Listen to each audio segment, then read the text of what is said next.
Okay, today we're going to learn three things you must know about special relativity.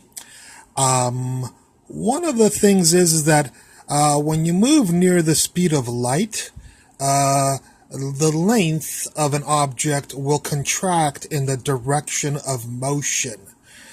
So if you had a pen moving at the speed of light in this direction, the pen would not get thinner. The pen would not get thinner this way. It would get shorter this way because it's moving in this direction. If it was moving in this direction like this, then the pen would get thinner and it would not get shorter. It would stay the same length. Okay, so let's take a look at the equations that Einstein created in 1905. Here's the equation. It's the length when it's moving is equal to the length when it's at rest times the square root of 1 minus beta squared. Beta is the velocity of the object divided by the speed of light, which is 3 times 10 to the 8th. So basically, beta is the percent of in a decimal form of the speed of light that you're going at. So if for instance if you're going half the speed of light, if v is half of 3 times 10 to the 8th, or like 1.5 times 10 to the 8th, this is 3 times 10 to the 8th, that's 1.5 divided by 3 is 1 half, or 0.5 is you're going half the speed of light, is what beta would be. So v would be 1.5 times 10 to the 8th meters per second. C would be approximately 3 times 10 to the 8th meters per second. And beta would be 1 half. So let's try an example here using this formula. Do you know the length of your object? Yeah, we'll just make it a 1-inch object, the size of your knuckle right here, right there. And do you know the percentage of the speed of light that it's going to be traveling at? We'll make it 86.6% or 0.866 of the speed of light. I know that sounds like a strange number to make it, but I did that on purpose. You can make it anything you want as long as it's between 0 and 1. And, I'm sorry, 0 and 1, although it will never be 1 because objects cannot go at the speed of light unless they are light. Material objects that have mass cannot go the speed of light. So the reason I made it 0.866, you could do 0.3 or 0.5 or 0.7, but I made it 0.866 for a reason, and that's when you figure out this thing on this term in your calculator, you'll come out to the number 1 half. So it's kind of neat that if you go 0.866 or 86.6% of the speed of light, your object will be cut in half. It'll contract by a half. So if it was 10 feet long, it would be 5 feet long. If it was 1 inch long, it would now become a half an inch. Okay. So here we have a picture of what's going on here. A 1-inch object moving at a velocity of 0. That's when it's at still. That's what you plug in here, which we did right there. And then when it's got a velocity of 86.6% of c, which is 0.866 equals beta, which we plug into there, the object now will appear to be half an inch long, not 1 inch long. The second thing you should know about special relativity is that time expands in special relativity. And that is that when you have an object, a person inside a train or something, and suppose they're watching television, and on the television, they're watching a 1-hour program. When you stand over here and watch them go by, they'll go by at velocity. We'll make it 86.6%. We'll just do it always, just to kind of show you the neat thing. But you could again do 0.7 or 0.9. But I make it 86.6% of the speed of light, just to make it nice, clean numbers. But he can watch this person. He'll say that he's watching a television show and it took him 1 hour to watch the 1 hour television show. But if you watch him through a window, as you watch him as he goes by, you'll say that no, your television show did not last 1 hour.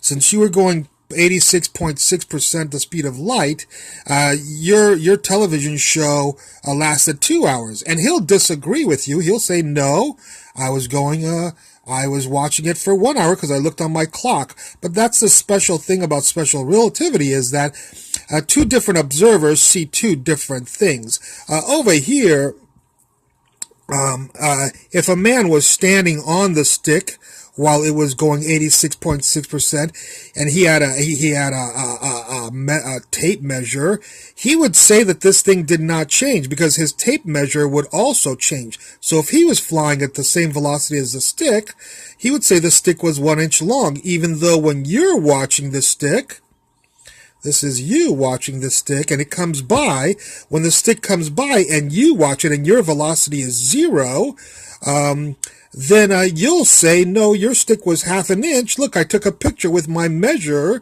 and this. And this guy, well, that's really weird because I'll take a picture of this stick when I was moving on it and it says this. And the guy would say, this guy who's standing still would say, well, your tape measure also became small. So that's why you thought it was the same length. So that's the thing that's why it's called relativity, is because people have different perceptions of the same reality. So let's take a look again and review just real quickly. This person in here has his watch, and he says, no, my TV program lasted 1 hour. Here's our equation for the time expansion that, again, Einstein created in 1905 in his famous papers. By the way, he did use Lorentz contractions to design two of these things. So Lorentz deserves a little bit of credit, or a lot of credit, for these equations also. Some of them. So this is our equation, and what we'd like to know is if the person who has a velocity 0 with respect to the television program, how long did he measure it? Well, he measured it 1 hour long. Well, how fast was he going? This is asking. He's going 86.6% of the velocity of light. And if you do this mathematics, it turns out that this turns out to be 2 hours. Here, if you type all this in your calculator. And so this guy again will say, no, my program lasted 1 hour, but this guy will say, no, your program lasted 2 hours. And he'll take a videotape of the show lasting 2 hours, which is going really in slow motion compared to this guy, whose velocity is 0 with respect to the ground. And he'll take a video of it, and he'll show this guy, no, look, see, your program lasted 2 hours. And this guy will, well, I don't know what happened, but my watch said this. And this guy will say, well, your watch also was going slow also. So that's why your watch was going slow, and the television program was going slow. So that's why you said it lasted 1 hour, but to me, it lasted 2 hours. So that's the explanation of time expansion. Hopefully that was not too confusing. The last thing that you should know is when objects go near the speed of light, their mass increases, according to somebody who's standing still. So here's an object right here, and we'll make it a 1 kilogram object right there, and then we'll put a man standing on it.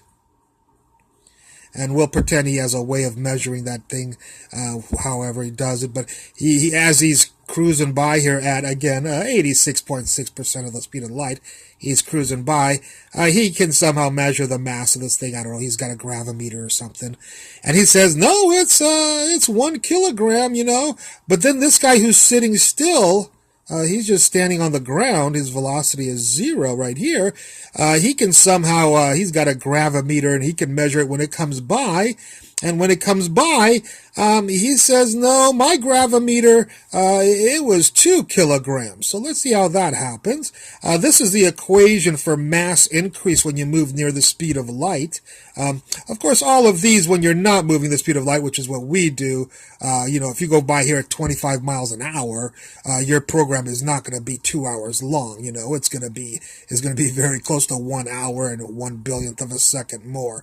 So when you're going not near the speed of light, when this is very much smaller than 1, everything works the way you're used to. But when you're moving near the speed of light, things do not do that. And we have experimental evidence. I'll talk a little bit about that after I'm done with these. So this is our equation, and our equation wants to know, hey, what's the mass when it's not moving? It's 1 kilogram when it's not moving. So we put 1 kilogram. And how fast is that mass moving? Well, we made it 86.6% the speed of light. So we type in 0.866 to change it to a decimal. And what happens when we type all this into the calculator? We get a 2 kilogram rock.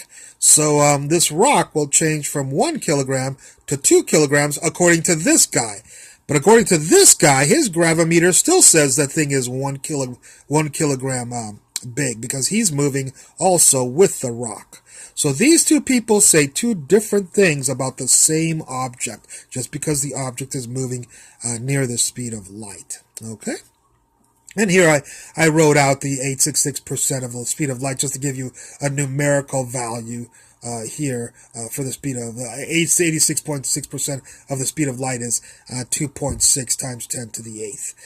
So it's 86% of C. 0.866 is this number, of course. And C is 3 times 10 to the 8th meters per second. I told you that already. 0.866 times this is 2.6 times 10 to the 8th meters per second. So that's how fast all of these objects are going. And again, you could have done 50%, which is 0.5, which is 1.5 times 10 to the 8th. Or you could have done different things. And I encourage you to go through and see how different objects change according to different velocities near the speed of light. Of course, if this beta is 0 and you're going 0 the speed of light, then this will be 0. 1 minus 0, 0. The square root of 1 is 1 kilogram. And so if the object has a velocity of 0, it will be 1 kilogram right here. Okay? So you might have discussions about, well, I don't think that this really happens. But in particle physics and nuclear physics to some degree, this does happen. And actually, it even happens in atomic physics. Just to a lesser degree, the electron in the hydrogen atom is moving not near the speed of light, but pretty fast, and we can actually measure the difference of its velocity according to that. So if you want to investigate areas where this does occur, you can check out particle physics. In hospitals, we use something called we'll do things with brain tumors. And this will be somebody's head here. And we'll put his eyes and his nose right here. And he'll have a tumor right there. And we'll take pi naught, pi zero mesons, and pi zero mesons become light when they die. So it's a massive object. It has a certain mass on it, but it dies, and when it dies, it becomes 2 photons of light. And what we'll do is we'll attenuate the pi mesons to go through the person's skull, and since it's a neutral object that has 0 charge on it, it can move through matter without destroying it. So when it goes through this part of the brain is good, but this part of the brain is bad. So it'll go through the good part of the brain and won't interact with it very much, almost not at all. And then we attenuate it, so we make sure that it blows up right at the tumor and kills the bad cells inside a person's head, the tumor cells inside his head. And the reason we do that is because we really had 2 choices. We can either shoot these particles and kill them this way, kill the tumor cells this way, or the cancerous cells this way, or we could drill a hole in this person's skull, scoop out all this good brain out, go in there with a knife, cut out all the bad cancerous cells and pull them out, and then at that point you can't fill it back in with all the brain matter that you took out, because that stuff is pretty much destroyed since you've disconnected all the neurons from their blood sources. And of course the person will have a hole in his head if he does that. So using pi naught, it's called pi naught if you want to look it up, pi naught tumor therapy, you can see that Einstein's theory was actually practical, and it is true that these equations work, and we use it to, one of the uses of it is to kill tumors inside people's heads. So I hope you found that interesting. I look forward to any comments you have at the bottom of the page and this video, and thank you very much for watching.